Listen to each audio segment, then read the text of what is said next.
The stench of decaying flesh warred with the heady aroma of cinnamon and rising dough.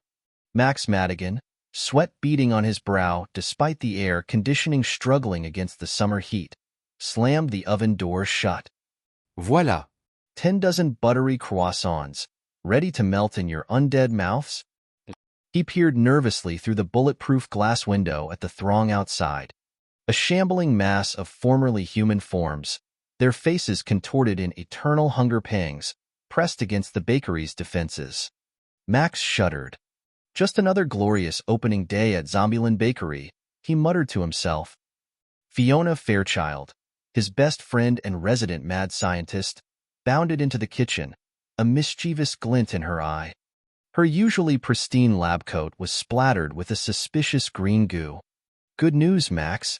My sourdough surprise concoction is complete. One spritz and those brain-munching mopes will be singing Kumbaya. Max raised an eyebrow. Fiona's creations had a dubious track record, ranging from glitter bombs that blinded zombies, temporarily, to a pungent cheese wheel that backfired and attracted a horde of particularly ravenous rats. Just then, the bakery door rattled under the relentless assault of decaying limbs. Doug Davidson, their perpetually anxious teenage delivery boy, peeked in, his face pale.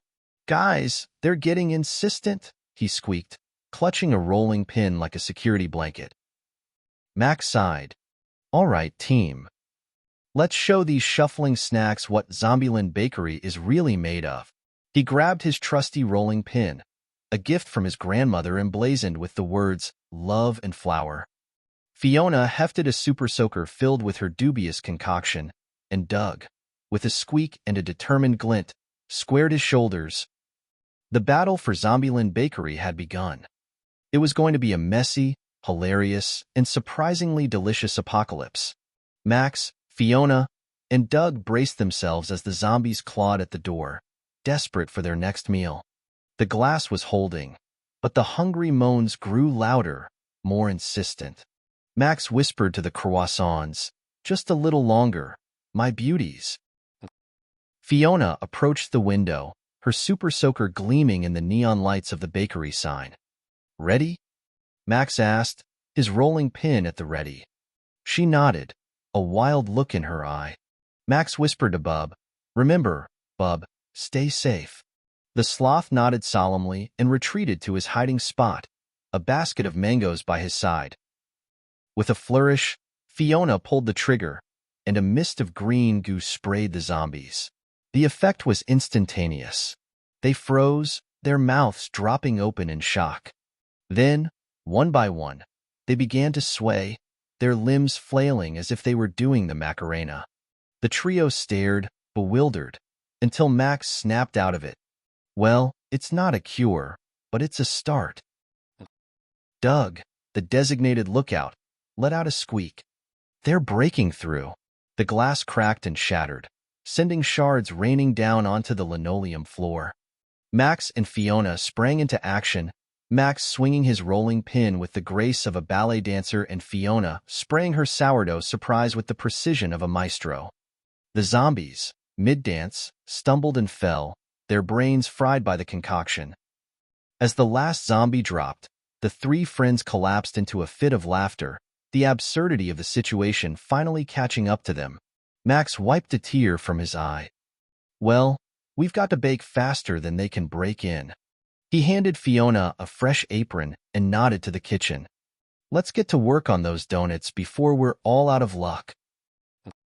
The night grew long as they worked tirelessly, fending off the undead with their baked goods and scientific prowess.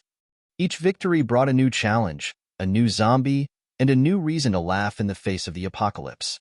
Yet, amidst the chaos, Max couldn't help but feel a strange sense of belonging. This was his bakery, and with Fiona by his side and Bub keeping a sleepy eye on things, he was ready to serve up a slice of normalcy in a world gone mad. And serve they did. With each golden donut that left the fryer, the trio grew more ingenious in their zombie defense strategies. They painted the walls with a zesty lemon glaze that not only repelled the zombies but left the bakery smelling like a tropical paradise. The zombies outside grew more docile, their moans turning to confused whimpers as they stumbled away from the tantalizing scent. As dawn approached, the streets grew quieter. The trio leaned against the counter, flour-covered and exhausted. Fiona leaned in, whispering to Max, "I think it's working. They're leaving." Max grinned, his eyes sparkling with hope. "Maybe we can make it through this after all." Doug, ever the pessimist, looked around the wrecked bakery. "But what about tomorrow?" Max clapped him on the back. "One dough-filled day at a time, my friend. Now, who's up for some zombie-proof scones?" And with that, the bakery doors were barricaded once more, and the laughter continued, a sweet symphony of survival in a world craving more than just brains. The next morning, Max and Fiona awoke to the sound of distant howls. They peeked through the boarded-up windows to find the zombies had indeed dispersed, lured away by the mysterious allure of their baked concoctions. The air was still, almost peaceful, except for the occasional clatter of a shuffling corpse staggering down the street. "Looks like we've got ourselves a zombie deterrent," Max mused, sipping on a cup of instant coffee that tasted suspiciously like burnt tires. Fiona nodded, scribbling notes into a stain-splattered recipe book. "But we can't rely on donuts forever. We need a more sustainable solution." Doug, who had managed to catch a few hours of sleep in the delivery car, yawned and stretched. "Maybe we could start a zombie-themed bakery tour? Like a zombie-themed escape room, but with actual zombies." Fiona and Max exchanged a look. "You might be onto something, Douglas," Max said with a grin. "But first, we need to test your theory. Time to whip up some more doughy defenses." The trio spent the day crafting a variety of zombie-repellent treats. Fiona's brainiac mind concocted a blueberry muffin bomb that released a cloud of smoke, leaving the undead disoriented and craving antioxidants. Max perfected a zesty bread knife booby trap, and even Bub got in on the action, wrapping himself in a blanket of garlic bread to keep the zombies at bay. As they worked, the bakery transformed into a bustling fortress of sugar and spice. The walls were lined with pies filled with smoke bombs, the counters adorned with trays of zombie-distracting cookies. They even painted the delivery car with a frosting pattern that would make any cake jealous. When night fell, they were ready. Max, Fiona, and Doug, armed with their baked weapons, waited for the next wave of brain-hungry patrons. But to their surprise, the zombies remained at bay, thanks to the scent of the lemon-glazed walls. The quiet was eerie, a stark contrast to the night before. Exhausted but exhilarated, the trio surveyed the bakery. The air hung thick with the sweet scent of victory and burnt blueberry muffins. "Well, that went better than expected," Max chuckled, wiping sweat from his brow. "Maybe the smell of citrus really is the key to keeping the undead at bay." Fiona, ever the scientist, wasn't so sure. She tapped her chin, her brow furrowed in thought. "There's something about the sourdough surprise I don't quite understand. It seems to be affecting them on a deeper level, not just disorienting them." Doug shivered. "Deeper level? Like what?" Fiona's eyes gleamed with a mischievous glint. "Let's just say it might be giving them a taste for something unexpected." Her words proved prophetic the following night. The usual shuffling moans were replaced by a cacophony of excited growls and a distinct, slurping sound. Max peeked through a boarded-up window and gasped. The zombies, their eyes glazed over with a strange hunger, were clawing at the bakery walls, their moans replaced by a unified chant, "Sourdough! Sourdough!" "Oh dear," Fiona muttered, a nervous tremor in her voice. "Looks like they've developed a taste for my concoction." The bakery door splintered under the onslaught of undead claws. Max, Fiona, and Doug exchanged panicked glances. This wasn't the disoriented shuffle they were prepared for. This was a full-blown, sourdough surprise-fueled frenzy. With a battle cry that would make a Viking proud, Max grabbed his rolling pin. Fiona hoisted her super soaker, now filled with a concoction labeled "Spicy Surprise," courtesy of a late-night experiment. Doug, ever resourceful, grabbed a giant bag of flour and a paint roller. The ensuing chase scene was a slapstick ballet of flour bombs, flying rolling pins, and zombies tripping over their own insatiable cravings. Fiona's spicy surprise proved more effective at clearing sinuses than stopping the undead horde, but it did buy them some precious time. Max, covered in flour and sweat, managed to trip a particularly enthusiastic zombie with a well-placed croissant. Maybe they just need a carb overload, he wheezed. Fiona, dodging a lunging zombie with surprising agility, shouted back, "Not likely. This craving is primal, Max. Pure, unadulterated." She paused, sniffing the air. "Wait a minute. Does that smell like burnt garlic?" Suddenly, Bub, who had been napping peacefully in his basket of mangoes, let out a loud, surprised squeak. He was surrounded by a swarm of zombies, their moans replaced by a new, desperate plea, "Garlic bread! Garlic bread!" Bub, with a speed that defied his slothful nature, launched himself at the nearest zombie, wrapping his furry body around its head in a garlic-scented hug. The zombie, momentarily stunned, froze. The others, their craving for sourdough surprise momentarily forgotten, turned their attention to Bub, their moans morphing into a hesitant, "Garlic bread, maybe?" Max and Fiona stared at the scene in disbelief. Then, they burst into laughter. In the midst of the apocalypse, it seemed their unlikely hero was a garlic-loving sloth with a knack for zombie distraction. Taking advantage of the confusion, Max and Fiona barricaded the door once more. As they collapsed against the wall, catching their breath, Fiona couldn't help but grin. Well, that was certainly unexpected. Max chuckled. "Looks like we have a new weapon in our arsenal. Although, I wouldn't recommend cuddling a zombie anytime soon, Bub." Bub, happily munching on a leftover piece of garlic bread, simply blinked his large, soulful eyes. The mystery of the sourdough surprise deepened, but for now, they had a solution and a very well-fed sloth on their hands. "I think we've done it," Fiona whispered, her voice filled with excitement. "We've turned our bakery into a zombie-proof fortress." Max nodded, his rolling pin at the ready. "Let's just hope our customers don't mind the smell of zombie repellent with their morning croissants." And so, the grand opening of Zombieland Bakery continued, a beacon of sweetness in a world gone sour. As the survivors of the apocalypse stumbled upon their haven, they were met with laughter, friendship, and the promise of a freshly baked escape from the horrors outside. But the trio knew the calm was only temporary. They had to keep innovating, keep baking, and maybe, just maybe, find a way to share their secret with the world. After all, in the end, it's not just about surviving. It's about thriving, with a side of glazed donuts and a sprinkle of hope. Max took a moment to appreciate their handiwork, the kitchen a chaotic masterpiece of sugar and strategy. "We need to spread the word," he said, tapping his rolling pin against the counter. "If our baked goods can keep the zombies at bay, think of the lives we could save."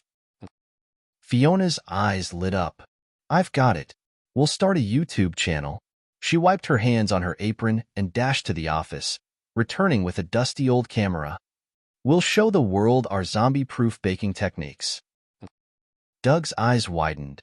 "But what if they find us? What if they come for our secret?" Max put a comforting hand on his shoulder. "Then we'll just have to bake faster, my friend." A low growl rumbled from behind a nearby flour sack.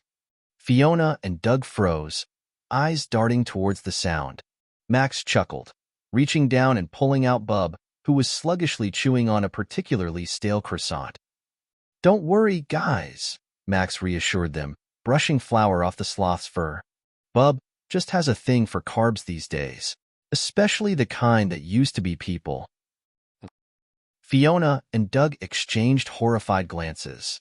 Bub, oblivious, blinked at them with his large, soulful eyes and let out a contented sigh. The croissant, thankfully, was already beyond the point of recognition. "Maybe it's the apocalypse air," Fiona muttered, scratching her head. But I swear Bub has gotten faster since the whole zombie thing started. As if to prove her point, Bub suddenly perked up, his nose twitching. He let out a surprisingly loud screech and pointed a long, lazy claw towards the boarded-up window. Max and Fiona followed his gaze. A lone zombie, drawn by the irresistible scent of freshly baked bread, was attempting to claw its way through a particularly weak spot in the barricade. "Looks like we have a volunteer for your next delivery, Bub," Max said with a wink. He grabbed a basket overflowing with overripe mangoes, Bub's favorite snack. With surprising agility, Bub snatched the basket and scurried towards the window, his little sloth legs pumping furiously. The zombie, momentarily distracted by the movement, turned its vacant eyes towards Bub. A guttural moan escaped its lips as it reached out, a single-minded desire for brains momentarily replaced by the allure of juicy fruit. Bub, with a mischievous glint in his eye, flung open the window a crack and shoved the basket towards the zombie. The undead creature snatched a mango with surprising speed and shoved it into its rotting mouth. For a moment, there was silence. Then, the zombie's eyes widened, and a look of pure bliss washed over its decaying face. It let out a contented sigh, completely forgetting about the bakery and its delicious occupants. Instead, it lumbered off, humming a strange, off-key tune, presumably about the joys of overripe mangoes. Max and Fiona stared at each other, mouths agape. Doug was the first to break the stunned silence. "Well, that was unexpected," he squeaked. "Unexpected, but effective," Max grinned. "Looks like we have a new secret weapon in the fight against the undead, a mango-loving sloth with a taste for stale pastries." From that day on, Bub became an integral part of their zombie defense strategy. His love of mangoes, combined with his newfound speed, made him the perfect distraction for luring zombies away from the bakery. It was a strange and hilarious addition to their arsenal, but in the apocalypse, sometimes the most unexpected things could save your life and your bakery. Their first video, Max's Muffin Mayhem, the ultimate zombie deterrent, went live the next day. It was a hit. Views skyrocketed, and soon enough, people from all over the city were sharing tales of their own zombie encounters thwarted by the power of sourdough. The comments section became a lifeline for the baked goods beleaguered, sharing tips and asking for recipes. The internet, a flickering echo of the pre-apocalypse world, buzzed with news of Zombieland Bakery. Max's booming voice, explaining the finer points of zombie-repellent muffins, became a beacon of hope for struggling survivors. Fiona's wild, yet surprisingly effective concoctions were the subject of heated debate in online forums.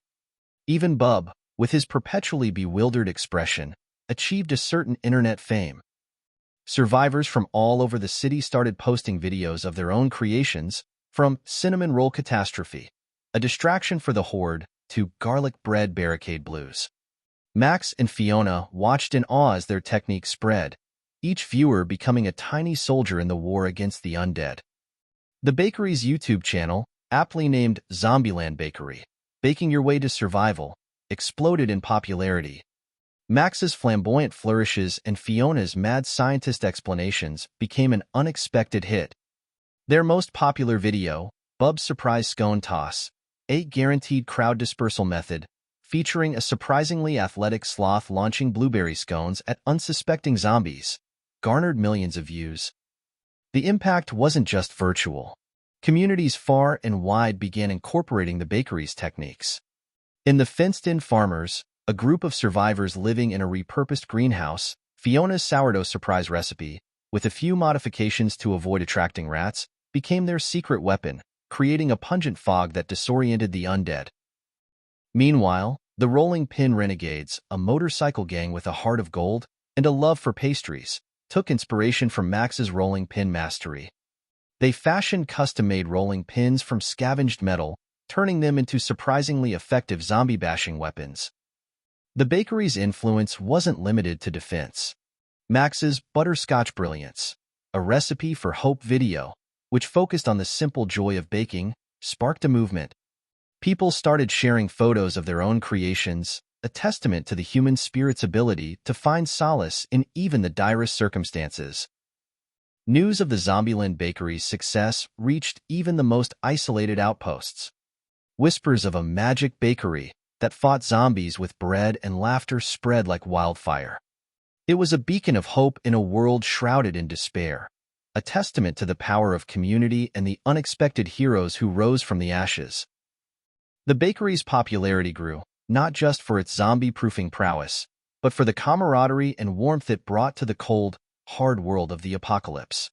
Survivors started to gather outside, sharing stories over the occasional zombie that stumbled too close to the lemon-scented barricade. Some even brought their own ingredients, hoping for a taste of Max's magical muffins or a spritz of Fiona's surprise. The trio worked tirelessly, turning the bakery into a community hub. They held baking classes, where the attendees learned to knead dough and swipe zombies in equal measure. Bub became a beloved mascot, his slothful grace a reminder of the peace they all craved. And as the days turned into weeks, and the weeks into months, Max, Fiona, and Doug grew more than just their following. They grew a family, a band of misfits who found strength in their shared love of baking and the absurdity of their situation. One particularly hectic day, as they baked under the watchful eyes of their newfound friends, Max looked around the bakery. The laughter, the flour fights, the occasional zombie groan. It was messy, it was chaotic, but it was theirs. He turned to Fiona and said, Fi, I think we're onto something here. Maybe we don't need to just survive. Maybe we can bring a little joy to this rotten world. Fiona grinned, her eyes shining with a fervor that had nothing to do with the flaming zombie they just dispatched with a well-placed loaf of bread. Max, my dear, we're not just baking bread. We're baking hope. And so, the Zombieland Bakery continued to rise, not just in popularity, but in spirit. Their story, a delicious blend of sugar, spice, and sheer tenacity, became the talk of the town, bringing a taste of humanity back to a world that had lost its flavor. And in the heart of it all, Max, Fiona, and Doug baked on, turning the apocalypse into a delightful confection of camaraderie and courage. Thank you for watching this video. I hope you enjoyed it.